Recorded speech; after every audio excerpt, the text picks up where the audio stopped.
আগামী ৫-৬ দিন দেশের জন্য গুরুত্বপূর্ণ জানালেন প্রেস সচিব। ভোটের তারিখ কিছুদিনের মধ্যেই বললেন আইন উপদেষ্টা।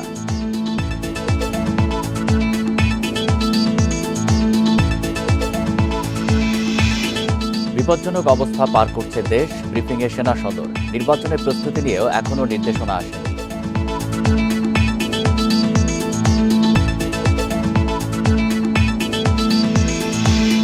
আগামী নির্বাচন সবার জন্য গুরুত্বপূর্ণ, আলোচনা সভায় তারেক রহমান। নতুন দেশ গঠনের সুযোগ দিয়েছে জুলাই অভ্যুত্থান।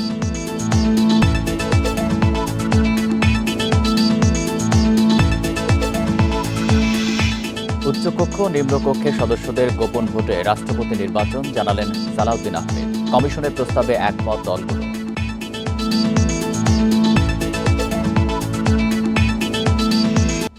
স্বাগত সংবাদ সন্ধ্যায়, আপনাদের সাথে আছি আমি আলী আশরাফ। শুনছিলেন শিরোনাম, যাচ্ছি পুরো খবরে।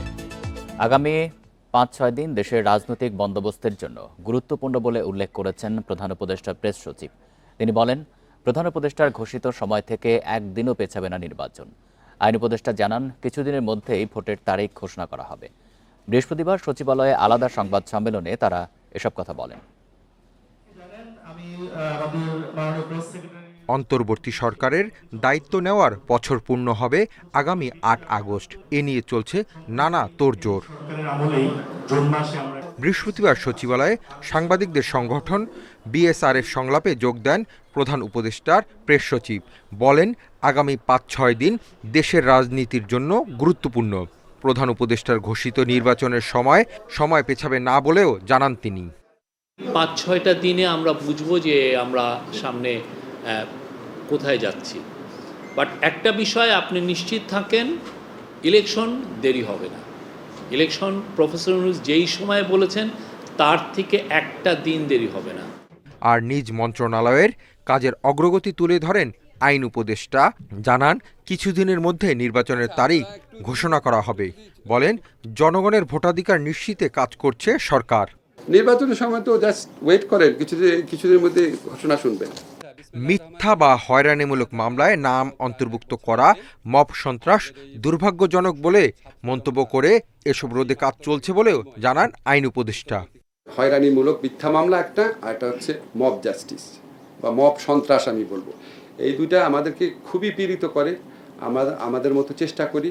আর মিথ্যা মামলা ঠেকানোর জন্য বা এই মামলাতে অভিযুক্তদের রিলিফ দেওয়ার জন্য আমরা ফৌজদারি কার্যবিধির সংশোধন করেছি। আইন উপদেষ্টা জানান, গেল সরকারের প্রায় ১৫,০০০ রাজনৈতিক হয়রানিমূলক মামলা প্রত্যাহার করা হয়েছে। অসীম আত্মত্যাগের বিনিময়ে। Hasib Mahmud Shah, independent news, Dhaka. দেশ একটি বিপজ্জনক সময় পার করছে বলে মনে করে সেনাবাহিনী। সম্মিলিত সহযোগিতায় পারে এই পরিস্থিতি থেকে বাঁচাতে। সেনা সদরে আইনশৃঙ্খলা নিয়ে ব্রিফিংয়ে এসব কথা বলেন কর্নেল স্টাফ মোহাম্মদ শফিকুল ইসলাম। জানান, নির্বাচনের প্রস্তুতি নিতে এখনও সরকারি নির্দেশনা পাননি তারা। আরও বলেন, কোনো দলের প্রতি সেনাদের আলাদা নজর নেই। গণ অভ্যুত্থানে শেখ হাসিনার পতনের পর থেকে আইন শৃঙ্খলা পরিস্থিতি নিয়ে নিয়মিত ব্রিফিং করছে সেনাবাহিনী। সাম্প্রতিক নানা বিষয়ে বৃহস্পতিবারও এর আয়োজন হয় সেনা সদরে। পূর্বের অবস্থা থেকে অনেকাংশে, বহুলাংশে সেনাবাহিনী বলছে, এখন একটি বিপজ্জনক সময় পার করছে দেশ। সবার সহযোগিতা ছাড়া এ পরিস্থিতি থেকে বাঁচার উপায় কম। একটা বিপদসংকুল সময়ের ভিতর দিয়ে আমরা পার করছি।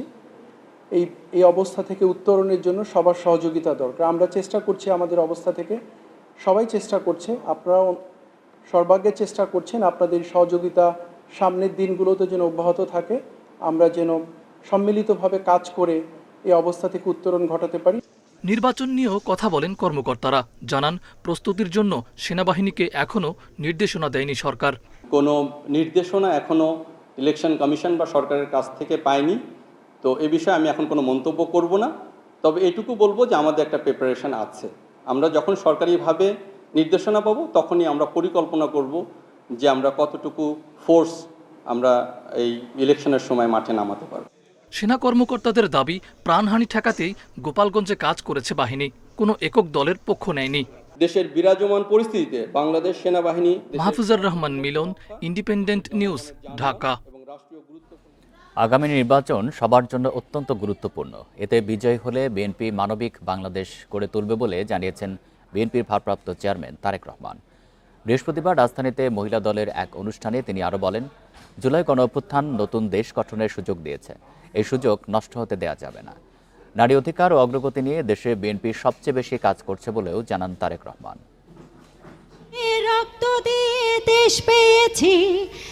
ফ্যাসিবাদ বিরোধী আন্দোলনে নারীদের ভূমিকা নিয়ে আলোচনা সভার আয়োজন করে জাতীয়তাবাদী মহিলা দল।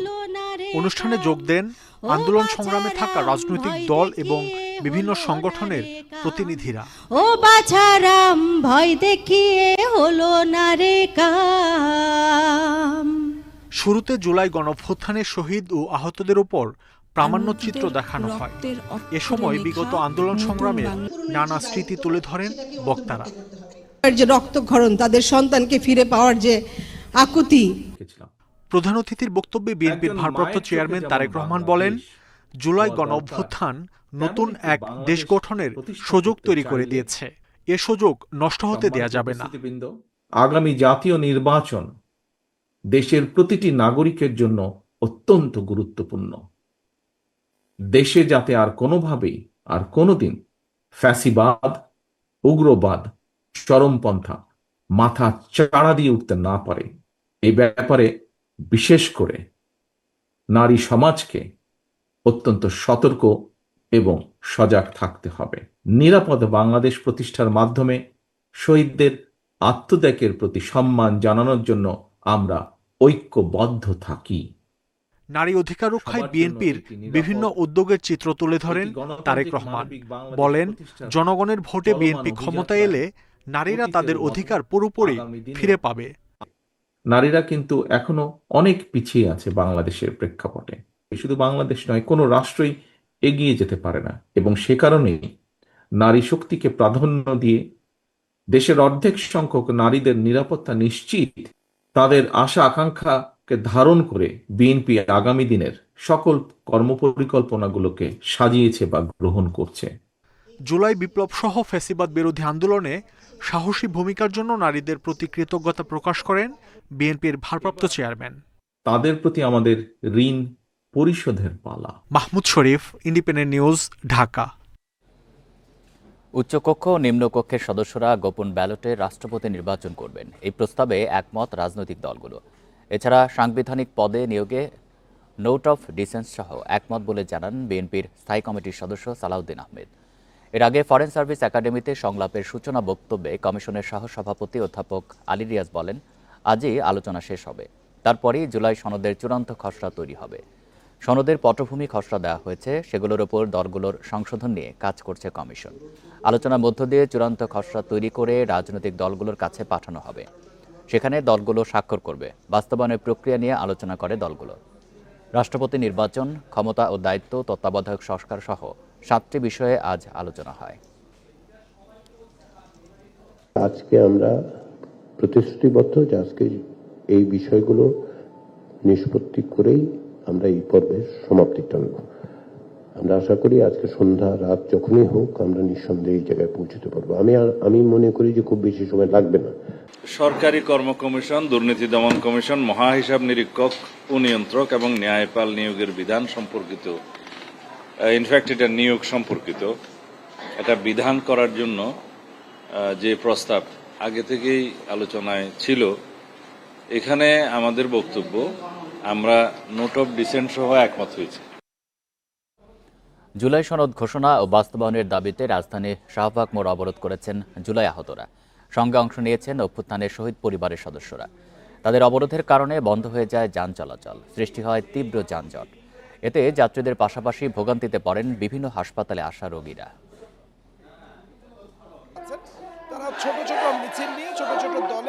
জুলাই যোদ্ধা সংসদ নামে একটি প্ল্যাটফর্মের উদ্যোগে বৃহস্পতিবার সকাল 10:30টার দিকে শাহবাগ মোড়ে অবস্থান নেয় জুলাই আহতরা। তারা বন্ধ করে দেয় যান চলাচল। জুলাই যোদ্ধা ও শহীদদের স্বীকৃতি, শহীদ পরিবার ও আহতদের আজীবন সম্মান, চিকিৎসা, কর্মসংস্থান সহ 10টির বেশি দাবি তুলে ধরেন অবরোধকারীরা। বলেন, জুলাই সনদ দিতে গড়িমসি করছে সরকার।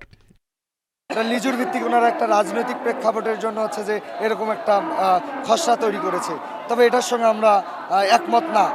আহত শহীদ পরিবারের জন্য আজীবন সম্মানজনক ভাতা নিশ্চিত করা হবে। যা তাদের অধিকার হিসেবে স্বীকৃত থাকবে। তাদের প্রতি কোনো অবহেলা, বৈষম্য, অধিকার হরণ এবং কোন ধরনের অন্যায্য আচরণ ঘটলে তা হবে রাষ্ট্রদ্রোহী। দুপুর 12:30টার দিকে বৃষ্টি শুরু হলে কিছুটা ছত্রভঙ্গ হয়ে পড়েন বিক্ষোভকারীরা। বৃষ্টি কমে গেলে আবারও সড়কে অবস্থান নেন তারা। আমাদের 1 নম্বর দাবি আছে আমাদের ঘোষণাপত্র, 2 নম্বরে আছে আমাদের জুলাই সনদ, 3 নম্বর দাবি হলো আমাদের জুলাই ঘোষণাপত্র এবং জুলাই সনদ রাষ্ট্রের সংবিধানের মূল সংবিধানে সংযুক্ত করতে হবে। এই রক্তের বিনিময়ে আমরা এই জুলাই সনদ না নিয়ে আমরা শাহবাগে মোড় ছাড়ছি না। এদিকে অবরোধের কারণে ভোগান্তিতে পড়েন সাধারণ মানুষ। বিকল্প পথে চলছে গণপরিবহন। অনেক যাত্রী গন্তব্যে পৌঁছেছেন পায়ে হেঁটে। আমরা তাদের প্রতি সমবেদনা জানাবো দেশের স্বার্থে, জনগণের স্বার্থে, কিন্তু এরকম জনদুর্ভোগ সৃষ্টি করে না। আমার মা যেমন আজকে হাসপাতাল, আপনার মাও তো হাসপাতাল আসতে পারে। আপনি তখন বুঝবেন যে আপনার মায়ের দুঃখ, আপনার মায়ের কষ্টটা কি, আপনার ভিতরের দুঃখটা কি, আপনি যখন আপনার মাকে বাবাকে দেখতে যেতে পারবেন না। গাড়ি চলতে দেখ, তারা আন্দোলন করবে। আন্দোলনের জায়গায় আন্দোলন, গাড়ির জায়গায় গাড়ি চলবে। রুগী কি অবস্থা হইব? যতক্ষণ পর্যন্ত জুলাই সনদ ঘোষণা করা না হবে, কর্মসূচি চালিয়ে যাবার ঘোষণা দিয়েছে জুলাই আহতরা। Abdulur Rahman, independent news, Dhaka. Plot দুর্নীতি 6 মামলায় শেখ হাসিনা ও তার পরিবারের 7 সদস্য সহ 27 জনের বিচার শুরু হয়েছে। সকালে ঢাকা বিশেষ জজ আদালতের বিচারক অভিযোগ গঠন করে বিচার শুরুর আদেশ দেন। আদালতে কোনো আসামি হাজির না থাকায় তাদের বিরুদ্ধে গ্রেপ্তারি পরোয়ানা জারি করা হয়। এই মামলায় সাক্ষ্য প্রমাণের ভিত্তিতে আসামিদের সর্বোচ্চ শাস্তির আশা দুদকের আইনজীবীদের। ভারতে পালিয়ে যাওয়ার পর এবারই প্রথম কোনো দুর্নীতির মামলায় শেখ হাসিনা ও তার পরিবারের বিরুদ্ধে অভিযোগ গঠন করলেন আদালত। বৃহস্পতিবার প্লট দুর্নীতির মামলায় শেখ হাসিনা সহ অন্যান্যদের বিরুদ্ধে আনুষ্ঠানিক বিচার শুরুর আদেশ দেন ঢাকার 2 আদালত। রাষ্ট্রের সর্বোচ্চ কর্তাব্যক্তি হয়েও রাজুকের পূর্বাচল নতুন শহর প্রকল্পে নিয়ম বহির্ভূতভাবে 60 কাঠা প্লট নেন সাবেক প্রধানমন্ত্রী শেখ হাসিনা ও তার পরিবারের সদস্যরা। এ অভিযোগে চলতি বছরের 14 জানুয়ারি তাদের বিরুদ্ধে মামলা করে দুদক। এ মামলায় 10 মার্চ তাদের বিরুদ্ধে আদালতে অভিযোগপত্র দাখিল করে সংস্থাটি। সাবেক প্রধানমন্ত্রী শেখ হাসিনা সহ তার পরিবারের অন্য সদস্যরা বিভিন্ন দেশে পলাতক থাকায় 6 জুলাই আদালতে হাজির হতে পত্রিকায় বিজ্ঞপ্তি দেয়া হয়। এরপর বৃহস্পতিবার আদালতে তাদের বিরুদ্ধে চার্জ গঠনের আদেশ দিলে শুরু হয় বিচার প্রক্রিয়া। 3 মামলার আনুষ্ঠানিক বিচার শুরু হলো এবং আমরা আগামী 8 তারিখ বাদীর সাক্ষী নেব। বাদীর সাক্ষী নেওয়ার পর অন্যান্য সাক্ষী নিয়ে দ্রুত আমরা এই মামলাটা রায় ইনশাল্লাহ আমরা গ্রহণ করব, দ্রুত করব। এই মামলায় দোষী সাব্যস্ত হলে শেখ হাসিনা সর্বোচ্চ 14 বছরের কারাদণ্ড হবে বলে জানান দুদকের আইনজীবী। যেহেতু এইখানে সর্বোচ্চ সাজা যাবজ্জীবন আর তার নিচে 7 বছর, 10 বছর, 3 বছর, 4 বছর আছে, এখানে সেই সুযোগ নেই, আইনগত কোনো সুযোগ নেই, তার পক্ষে কেউ দাঁড়ানোর কোনো সুযোগ নেই। এই মামলায় সর্বোচ্চ শাস্তি মৃত্যুদণ্ড না থাকায় স্টেট ডিফেন্সের সুযোগ পাবেন না পলাতক আসামিরা। এ কারণে তাদের পক্ষে আদালতে কোনো আইনজীবী উপস্থিত ছিলেন না। মেহেদী হাসান, ইন্ডিপেন্ডেন্ট নিউজ, ঢাকা।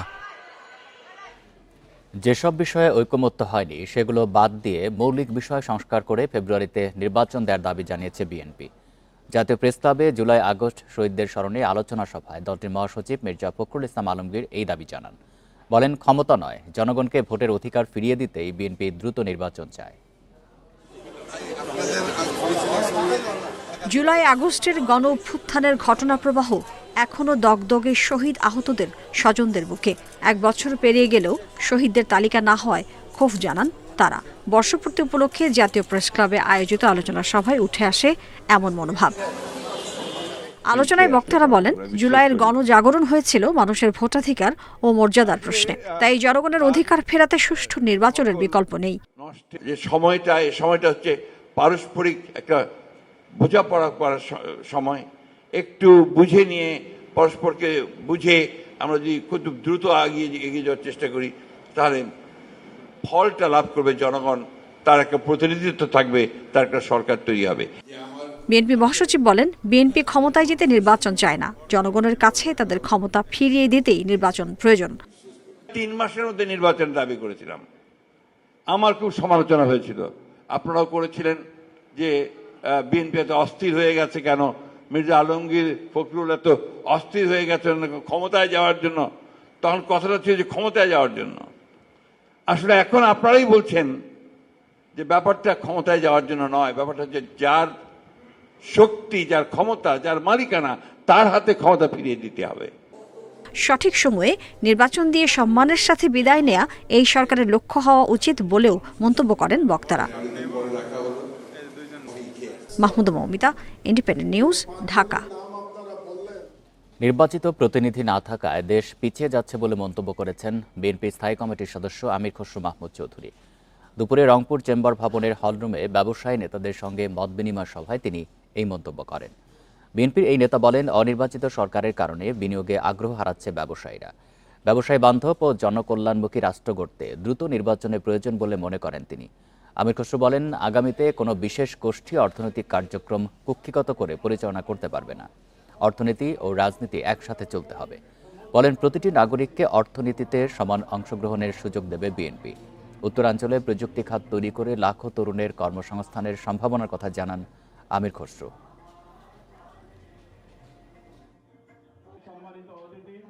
এগুলোর বাস্তবায়ন সম্ভব একমাত্র একটা নির্বাচিত সরকার, যার পেছনে জনসমর্থন থাকে। জনসমর্থন ছাড়া এই কাজগুলো কিছু করা যাবে না। আর নির্বাচিত সরকার না হলে দেশি বিদেশি বিনিয়োগ কেউ করবে না। সকলে সবকিছু তাদের সিদ্ধান্ত স্থগিত রেখেছে নির্বাচনের অপেক্ষায়। জলবায়ু পরিবর্তনের কারণে উপকূলীয় এলাকায় নতুন প্রযুক্তি ব্যবহারে সতর্ক হওয়ার আহ্বান জানিয়েছে মৎস্য ও প্রাণী সম্পদ উপদেষ্টা ফরিদা আক্তার। রোববার রাজধানীর একটি হোটেলে ওয়ার্ল্ড ফিশের এক অনুষ্ঠানে একথা বলেন তিনি। এ সময় তিনি আরও বলেন, দেশের সামুদ্রিক এলাকা মৎস্য খাতের জন্য খুবই সম্ভাবনাময়। সরকার সামুদ্রিক মাছের উৎপাদন বাড়াতে বাড়তি নজর দিচ্ছে। সরকারের পাশাপাশি ওয়ার্ল্ড ফিশের মতো আন্তর্জাতিক সংস্থাও সহযোগিতা করছে। IMT প্রকল্প পরিবেশের ভারসাম্য বজায় রাখতে ও অর্থনৈতিকভাবে লাভবান হতে সাহায্য করবে, যা উপকূলীয় জনগোষ্ঠীর কর্মসংস্থান তৈরি ও খাদ্য নিরাপত্তা নিশ্চিতে ভূমিকা রাখবে বলেও জানান মৎস্য ও প্রাণী সম্পদ উপদেষ্টা। উপকূলীয় যে জনগোষ্ঠী আছে তাদের জীবন জীবিকার যেন কোনো প্রকার ক্ষতি না হয়, বিশেষ করে নারীদের, এবং তাদের যেন উপকার হয় এবং দেশের যেন উপকার হয়, সে কাজটা আপনারা করবেন। সিলেট ওসমানী আন্তর্জাতিক বিমানবন্দরে বোর্ডিং ব্রিজের চাকা মেরামতের সময় বিস্ফোরণে একজন নিহত হয়েছেন। এই ঘটনায় আহত হয়েছেন আরও একজন। দুপুরে নিয়মিত মেরামত কাজ করার সময় এই দুর্ঘটনা ঘটে। বিমানবন্দরের পরিচালক হাফিজ আহমদ জানান, ঠিকাদারি প্রতিষ্ঠানের কর্মী রুম্মান ও এনামুল বোর্ডিং ব্রিজের চাকা মেরামত করতে যান। এ সময় হঠাৎ বিস্ফোরণ হলে দুজনই আহত হন। পরে তাদের উদ্ধার করে জালালাবাদ রাগিব রাবেয়া মেডিকেল কলেজ হাসপাতালে নেওয়া হলে মারা যান রুম্মান। আহত এনামুল হাসপাতালে চিকিৎসাধীন রয়েছেন।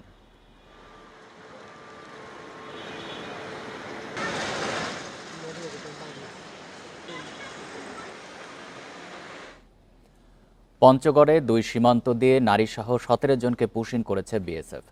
সকালে বাঙ্গালপাড়া ও ভজনপুর সীমান্ত এলাকা থেকে তাদের আটক করে বিজিবি। আটককৃতদের মধ্যে 8 জন পুরুষ ও 9 জন নারী রয়েছেন। বিজিবি জানায়, গতরাতে বাঙ্গালপাড়া সীমান্ত এলাকা থেকে 10 জন ও ভজনপুর সীমান্ত থেকে 7 জনকে পুশিন করে বিএসএফ। সকালে সীমান্ত এলাকা থেকে তাদের আটক করা হয়। আটকদের সদর থানা পুলিশের কাছে হস্তান্তর করা হয়েছে। গত 3 মাসে 9 দফায় পঞ্চগড়ের বিভিন্ন সীমান্ত দিয়ে 140 জনকে পুশিন করেছে বিএসএফ।